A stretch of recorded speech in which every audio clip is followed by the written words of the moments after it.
Hello and welcome back. Let's learn how to solve this problem.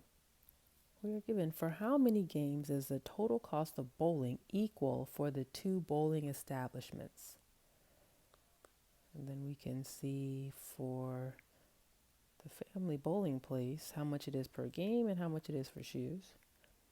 And then at Night Owl Bowling, how much it is per game and how much it is for shoes. So shoes, you would just, well, you're renting shoes and you would just pay once, no matter how many games that you're playing, versus the price for games is per game. And we want to know how many games. Well, why don't we say G? G is the number of games.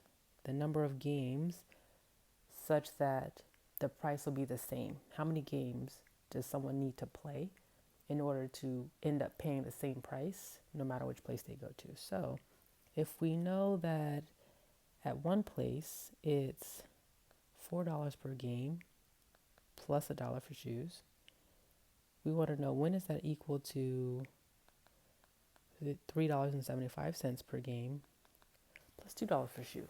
$2 for shoes. Okay, so let's solve for G.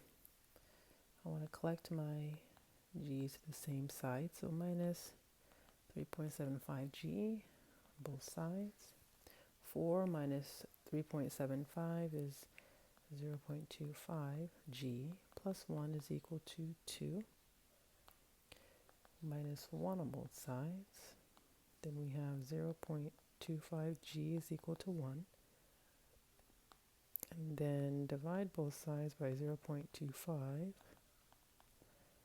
Then we get G is equal to, well, what's 1 divided by 0.25?